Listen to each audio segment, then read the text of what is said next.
Water is the source of all life.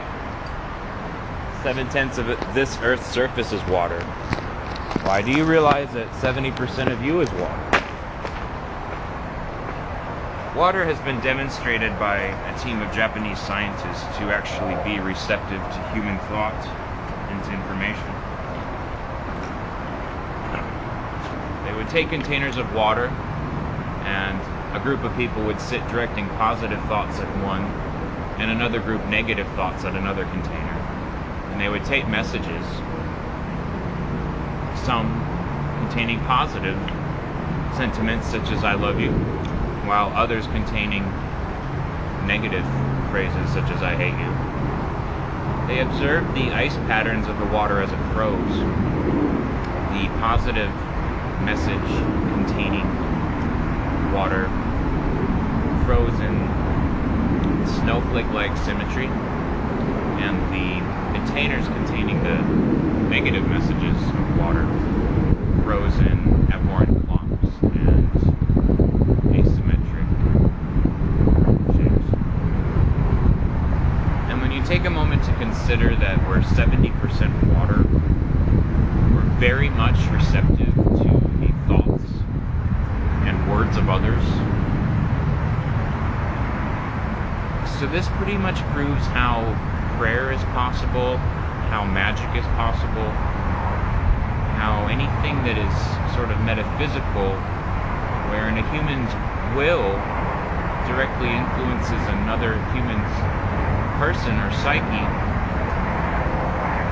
it's pretty much been scientifically proven to exist. Parapsychology and metaphysics are beginning to explain things that we never thought possible. It was Galileo that said that when magic becomes consistent enough, it becomes science. He was later burnt at the stake.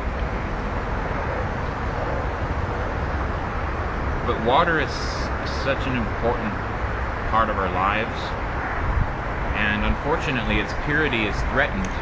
But there's a story of a monk who was kept in captivity, and his captors fed him nothing but moldy bread and rancid, slimy water. However, the monk said a prayer of gratitude over the water, and it would clear and make it potable for him. And so I encourage you all to take a moment to do as I do and just bless the water before you drink it. And it can be something as simple as directing a thought such as love, gratitude, prosperity, blessings, or something simple like that. It only takes a second. And in this world, with all the toxins polluting both the water that comes out of our tap to the bottled water, just a moment to make that connection doesn't take much out of our time.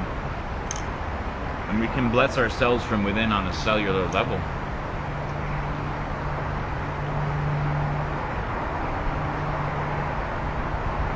So most people know you're supposed to get about 3 liters or 8 metric cups of water per day.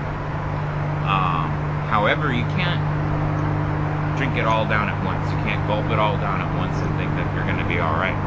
The body can only absorb about 2 cups of water every 20 minutes. So you've got to space it out.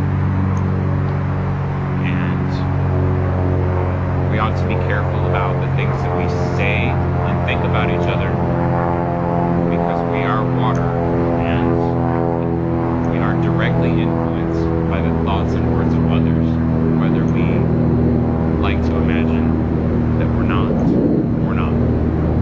There are ways, of course, that you can build up your self-defense against people who are of negative influence, and I would certainly encourage you to do that and to remove such people from your lives, because not all people are human. There ought to be the Bene Gesserit Gom Jabbar test of humanity. It ought to be required. If you need a license to drive an automobile, you ought to need a license to procreate. And it's not a very popular thought, but with the staggering number of 7 billion humans on this planet, you've got to entertain such options. Unfortunately, those in power have seen, in their wisdom, the need to implement methods which will make the populace more docile, and indeed toxicology is quite a part of their arsenal of weapons that they use against us, subterfuge. And I'm not so sure I have a problem with it, because a human being can overcome any obstacles. A human can resist any pain. And with the proper training, you can carve a niche of happiness within this system where we're oppressed and destroyed on a daily basis. You can train yourself to protect yourself, and part of that is something as simple as a daily water meal. It just boggles my mind why people think that metaphysics is something that can be disposed of, because we can't see the subtle forces at work. Well, we can't see atoms or molecules, but we know that they're there. Don't you?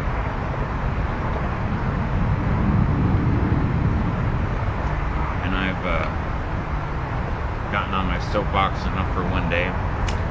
The monologue is becoming my preferred mode of discourse, and I hope you all get something out of it, because I do. And I'm going to improve the quality soon and have guest speakers. I have so much to talk about you don't hear about in schools. That's all.